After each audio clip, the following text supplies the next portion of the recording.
Boom, there it is, ladies and gentlemen. Look, young adults out there, individuals looking to make a change in your career path. This episode is the one that you've been waiting on.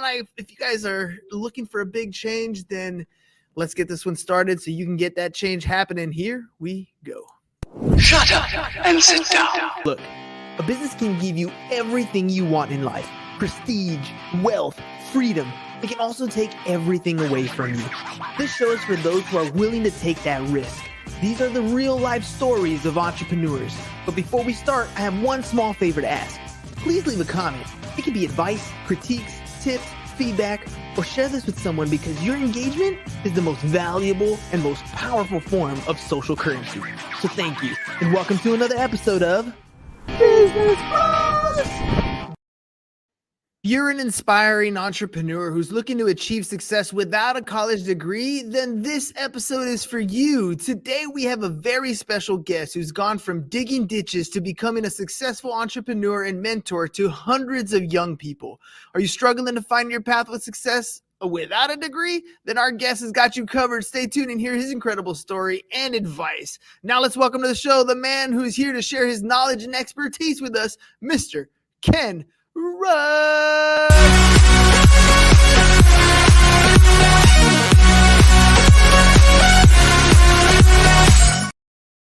Just like that, can we get the party started? Welcome to the show.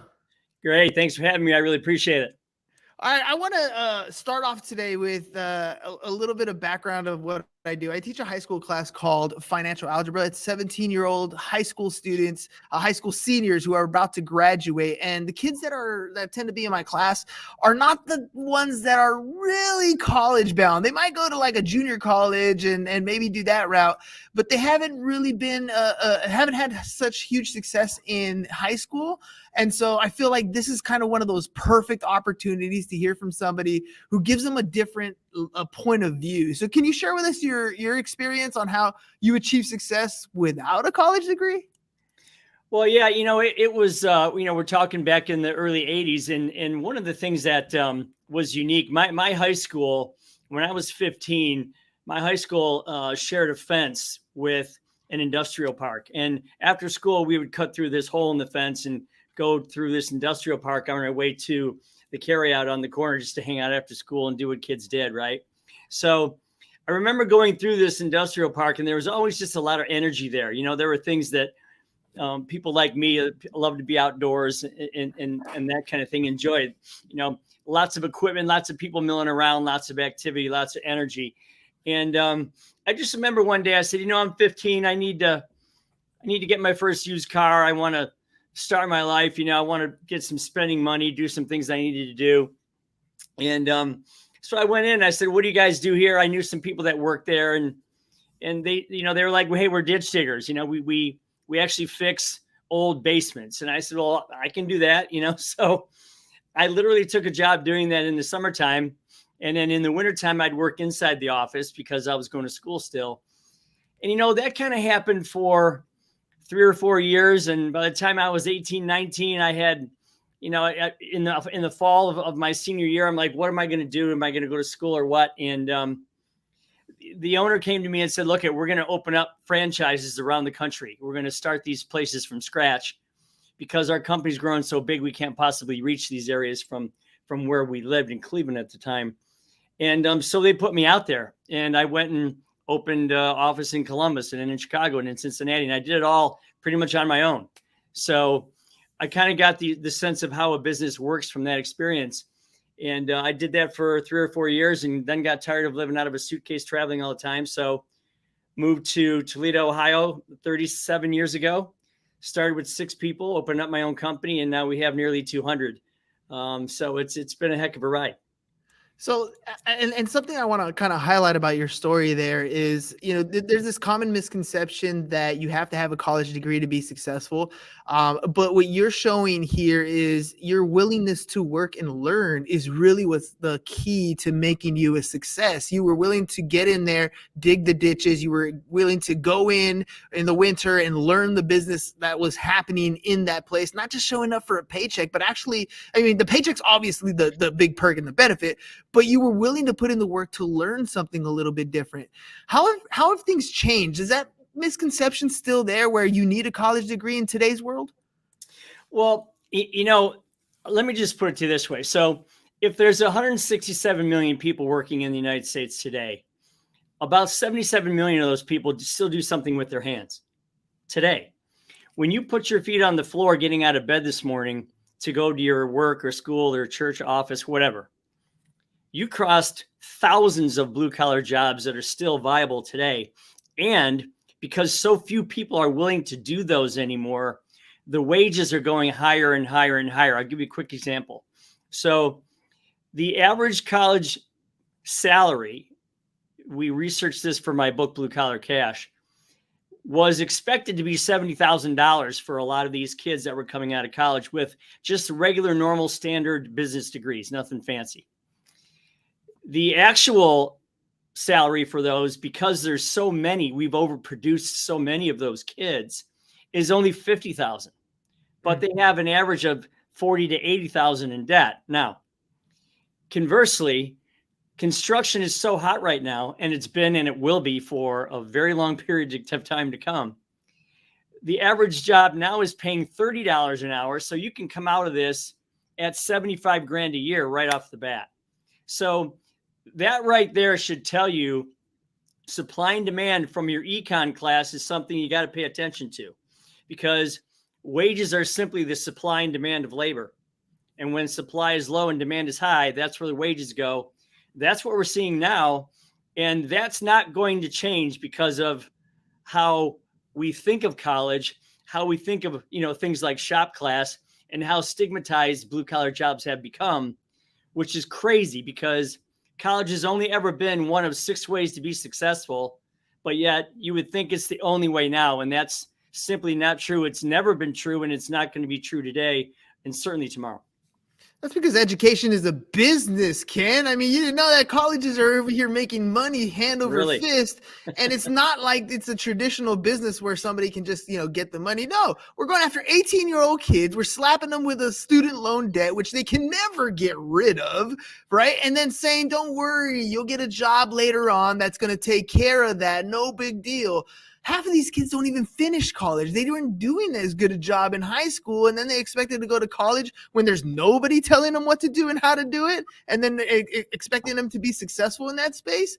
What are you telling younger kids today? Because you're talking about trades, and I love the trades. There's so many different things that you can learn, and to complete something, to work something with your hands, and then sit back and look at it and say, look, I built that. To drive by a house or a building and say, I put my work into that. There's so much pride in there on top of being able to make some money along the way, especially like you were saying, competitive money today.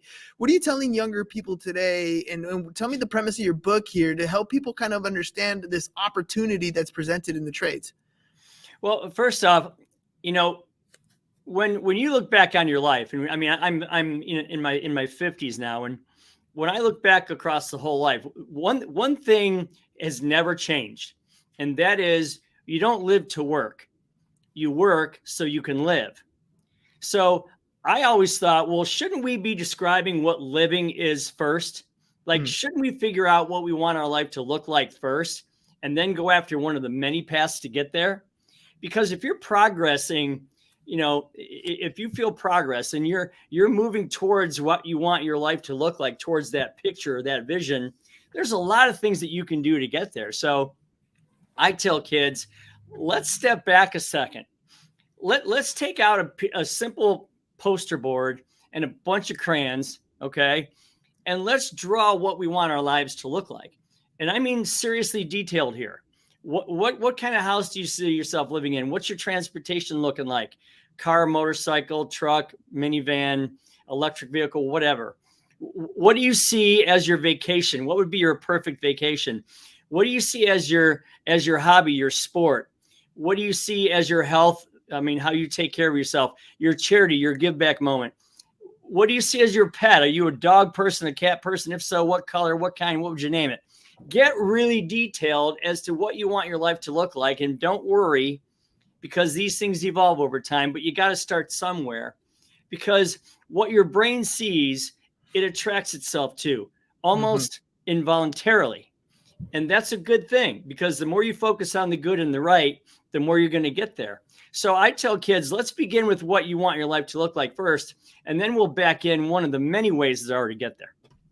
And that's great advice. I was talking about this the other day with a coach, and I was telling him how oftentimes I have a hard time seeing maybe 10 years down the road, maybe 5 years down the road.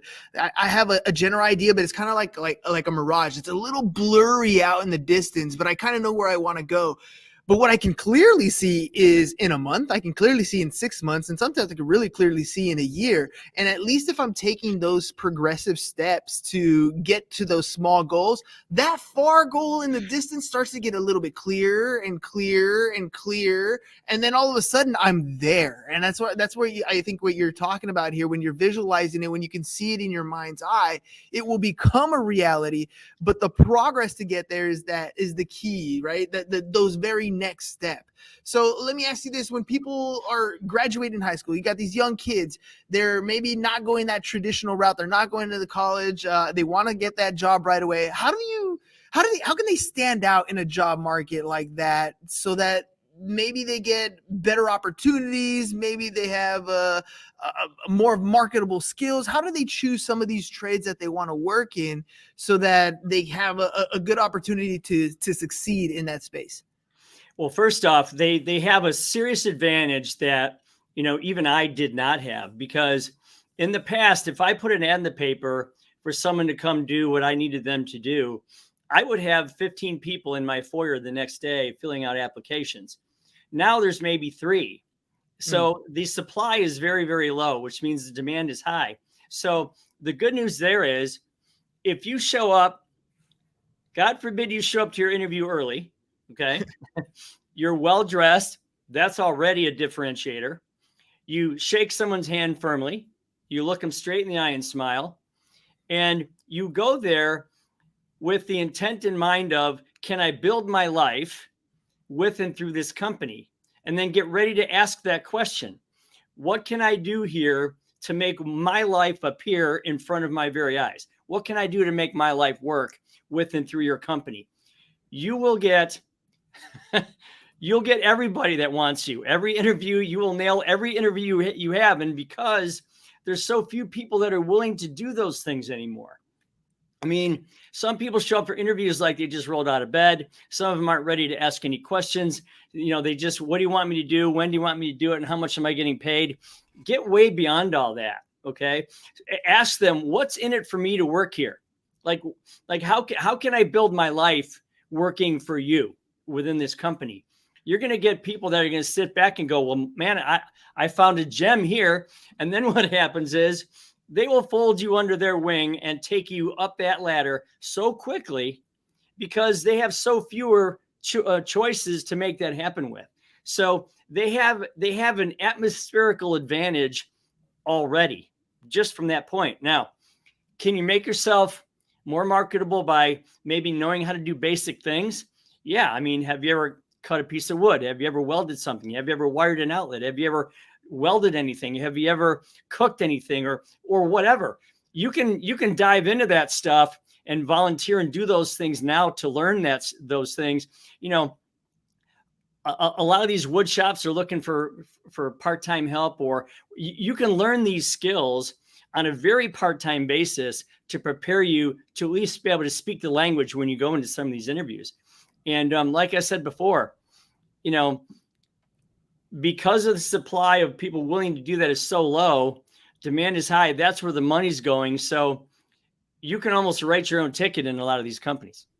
Shout out to Ed here. Very long post, but basically what he's saying is there's a difference between having a vision and having a mission. And in order for you to have the mission is the action steps that you're taking, whereas the vision is that end goal that you want to go to. And it's not the same thing. But vision is that very last thing that we must define and create, is what he's saying. Once you have that clear vision, we can go. And I like what you're saying, Ken, about coming in prepared to ask questions, because I don't think a lot of youngsters feel even comfortable asking questions of people in a maybe I don't know, like a boss situation, right? They're going to the interview and they're assuming they're the ones who are going to get asked the questions, and they get a little anxious already of, do I have the right answer? And you're right. If we can kind of show them like, look, you're going in there and you're providing the opportunity here to them as well as they are providing an opportunity for you. So if you can ask those right questions, like, this is the life I'm looking for. This is what I want to do in my life. How can your company help me achieve that? And then it's kind of a synergistic thing. You're growing together. You're right. That is a gem that you're going to find in that particular individual. I mean, that's really what the goal for our lives is all about, is defining what we want and then going after it. And these companies are kind of helping us get there. So for the youngsters that are trying to find employment that way, you've interviewed a ton of people. What are some of those questions you think that employees coming in to interview should ask employers, and what can they expect to get asked when they go to interview for some of these types of jobs? Well, first off, I always say to myself, when I walk into an interview situation as someone who wants to look for a job, okay, I want to check the environment. Okay, does this seem like a cool place to work? Is there energy? Is there music? Is there acknowledgement? Is there celebrations of anything? Does it feel like this place cares about its people? And the reason I say that is because a lot of times an interview is the cover of the book, and the book sometimes always doesn't live up to the cover. Okay. So be ready to kind of feel your environment when you go in there. What's this place feel like? Do you see acknowledgments? Do you see, people that are energetic? Are they interacting with each other? Is there some environment happening here, some energy, some positive energy? That's really, really important. And then when you get into the interview, I always say this, it's time to be a little selfish. And I don't mean selfish at the detriment of others. I really don't. I mean, work on you. This is your time to shine. This is your time to get what you want. So don't be afraid to say, okay, I'm kind of planning my life to look like this. Can you help me get there? And how? Like, I want to start here and I want to build to this and this and this. Can I do that here? Is there growth potential? Can I control that growth potential? Can I control my income here? Can I control the output that I give you? Can I control the quality of that output and then the reward because of that output? Ask those kinds of things, because if you do, the person interviewing you is going to be like, their mind's going to blow, because it normally takes them a half an hour just to get you to say something like that. Well, if you're ready with those questions, that's a real powerful statement. I would be like, you're in. What do I got to do to get this person in my organization? Okay. Because those are the kind of questions that I want to get to. I want to get past, why are you here? And, well, I'm here for a job. Okay, why? Well, because I need money. Okay, money for what? So I got to pay my bills. Okay, so you pay your bills. Then when you're done with your bills, then what? When do you start to live, Mr. The person that wants a job? When do you get to build your life? That's what I like to get to as quickly as possible. So if you're ready for that, we're going to have a rock and roll interview every time. Then in the trades industry, there's also a lot of, oftentimes what I see is people get laid off because maybe there's no job. The company can't find that next job, or they're working on whatever details to get to that next work. So you have companies that are hiring people who are union, non-union, that sort of situation. When you have people coming into this workspace or into this industry, what's something they should know about some of these union jobs, some of these non-union jobs, and then identifying what's a good company versus what's not a good company? Well, I would tell you that everyone's different. Okay. It's hard because they're so regionalized. Some places are heavier union, some places are heavier non-union. I will say this, everybody is looking to hire people. Okay. There are almost 11 million unfilled jobs in the United States today. For every 10 contractors that retire today, only 4 or 5 are backfilling that supply. So what is that telling you? Everybody needs somebody. Okay. So again, if you're working, or if you're interviewing for a company and it doesn't look like they're busy, get out. Because if your company isn't busy right now when you're in the trades, there's something wrong with your company as an owner, as the person who's running it. Everybody I know is backlogged for months. Everybody I know has Their prices are rising every day. They're getting their wages higher and higher because they're trying to complete all this stuff. And it's simply because there's not enough people willing to do this work anymore. And you said something earlier that I want to point out. You talked about that moment, okay, where you build something. Well, that's what we do. And I have to tell you, there's something really cool about at the end of the day, you stand back from maybe those 15 beautiful pine trees that you just planted with the big rocks and the mulch and whatever, and you get to say, I did that. Mm-hmm. That's going to stand the test of time. That stone mason outdoor kitchen that I helped build, that's going to be here forever. Or that building or whatever it is. You get to say you did that. You don't get the same feeling when you're on the 15th floor in some cubicle selling some medical supply that you don't even know what it does. Okay.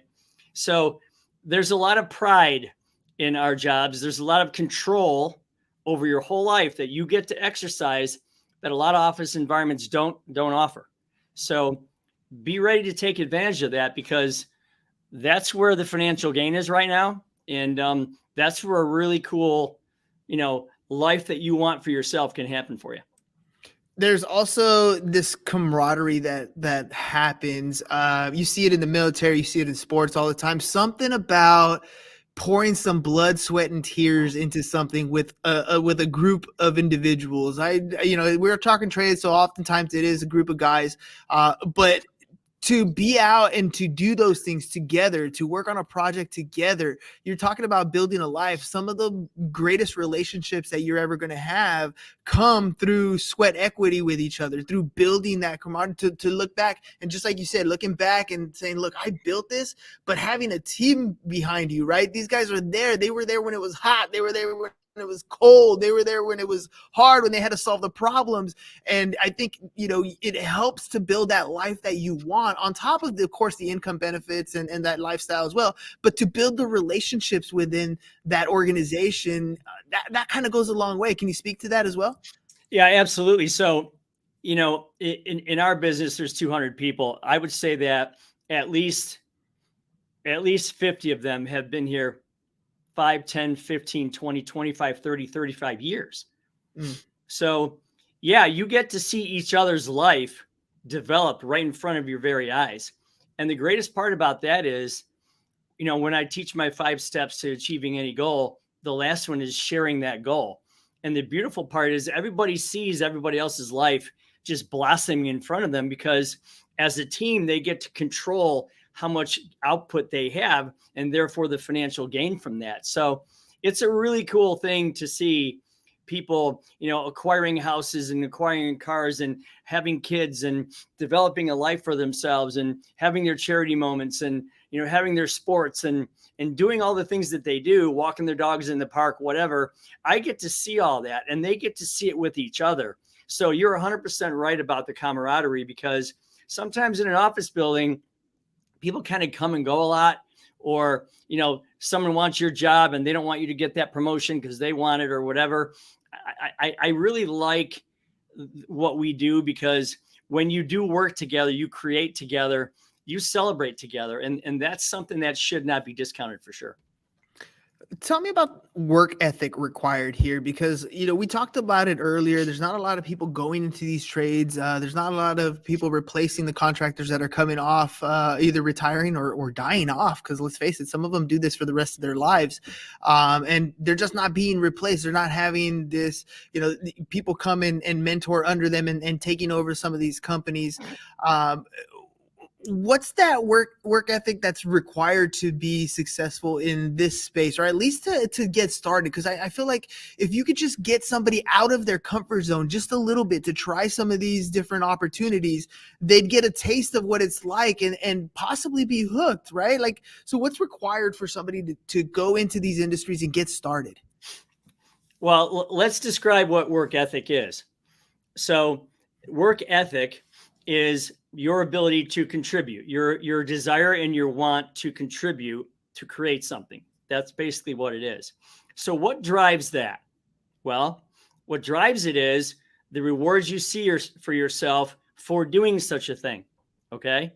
So when I think of the work ethic, if if I know that and I've been doing this my entire life since I was 15, work, reward, clearly visioned, mission oriented work, reward. So if I understand that what I'm about to do is going to put one more piece of that puzzle in my life pictured together, and you know how that is when you're building a puzzle. You build the square edges first, and then you start filling in the center. And every time you get one more piece of that puzzle, you stick that on that board, and you're like, cool, I'm getting there, right? I'm getting there. That's what work ethic is, because work ethic is usually owned by someone who has a really nice reward waiting for them. And that's why they do it, whether it's to feed their family or, to provide financial security for them, or housing, clothing, shelter, whatever it might be. Those are the types of things that you should do. And I got to tell you, work becomes a lot less hard when you're winning. And when your life is developing, and when you're halfway to getting the down payment for your new car. Let's talk about this for a second. So we're all really good at anticipating vacations, right? So, okay, your family's going to go to the beach in 3 months for spring break, whatever it might be, okay? You anticipate the sand, you anticipate the breeze, you anticipate the warm temperatures, you anticipate your sandals, your bathing suit, your towel, your umbrella, your beach chair, maybe what your drink you're going to have, the music, your suntan lotion, you could smell it. You anticipate all those cool things when you have a vacation, right? Mm-hmm. We're all so good at that. We're perfectly good at visualizing and anticipating a vacation. Why can't we anticipate all those other little wins in our life? Saving that money for that down payment for that car, getting your first pet, moving into your first apartment, setting up your first credit card or your checking account. All those things are little mini wins on your way to building that puzzle. So work ethic is driven by what you get out of your work ethic, which is building that life puzzle that you're trying to build for yourself, one little piece at a time. And believe me, those pieces fill in, they mean something, and you get there. Yeah, it's funny that you use the puzzle piece reference, because during Christmas time, we always have a puzzle sitting on our table, and everybody kind of picks at it and does it. And my wife got on my case this year because she was like, do you celebrate after every piece you put in? I'm like, yeah, I put it in. I'm like, boom, I'm always celebrating those pieces, right? But it's true. Like that's kind of, and I love that's why you use that analogy, because at the end of the day, every time you're working towards something, that's the piece of your life puzzle that you're putting together. You should be excited about that piece. You should be excited that that you have the opportunity to take on the work that's going to give you the piece that's going to fit in that spot, and you're just that much closer to designing that entire life. So celebrate each puzzle piece. Boom, there's another one. And again, the word anticipation is very important, because I believe that we should all live multi-layered anticipatory lives, just like we do that vacation. So I think work ethic is a direct ratio to how much you're anticipating, because anticipation gets you out of bed. Anticipation gets you back at that job. Anticipation of winning gets you through the tough times. And that's what's so great about the camaraderie, because you're all as a group anticipating things together, maybe at different levels and at different time frames, but you're still doing it. And that's what makes it a win-win situation. Let me ask you one final question here. Well, it's a two-parter. One is if people want to reach out to you, they want to learn more about what you do, grab a copy of your book. How can they do that? But at the same time, any tips or advice for anybody who might be struggling with maybe motivation or that anticipation to find the direction that they want in, whether it's their career or their personal life? How can they find that motivation to get there? And then, of course, how can they reach out to you? Well, let me throw this out there, okay? My life was really good before I made this book happen. It became a bestseller. I didn't anticipate that. Wholly blessed, eternally grateful, okay? Let's put that out there. So I built a course to return the favor to people behind me that wanted to shorten the learning curve to being an entrepreneur. Entrepreneur isn't reserved for Ken Rusk alone or anybody else who's built a business. We all have the characteristics of being an entrepreneur. We just need a reason for them to come out. And that's what's in the book. So I built this course. It's literally a buy one course, get one free to give to your friend, your neighbor, a brother, a sister, whoever. For the cost of 3 movies, you can change your life. And if you go to kenrusk.com, you can find this course and this book. And I guarantee you it will do what we just talked about. It'll get you thinking the way you need to think. And the reason I say it is because a lot of times you read a book and you put it up on the shelf and it becomes a trophy and you never do anything with it. I didn't want that to happen. So for $60, okay, you can change your life and begin to put yourself on track. And I donate all the money to charity anyway, most of it, but beyond the cost of it. So this isn't a money thing for me. This is, I've made it. My life's really good. Now I need to help other people do the same thing. It's incumbent upon people like us to make sure that we do that. It's our service. It's our duty to do that. And that's why I'm doing it. So if you do go to kenrusk.com and you do decide to help yourself, just know that you're going to help somebody else in the process for the cost of a couple of movies. Yeah, I'd love to see people get involved and hear what they think about it. Perfect. All right, ladies and gentlemen, website's really easy. It's scrolling across the bottom, but in case you're only listening to the audio version, it's kenrusk.com, KenRusk, kenrusk.com. You can also follow him on social. Ken Rusk Official is his handle, and you can shoot him an email over at ken at Rusk. What is it? Ruskind? Rusk IND. Rusk IND. Okay, yeah. Rusk IND, ruskind.com.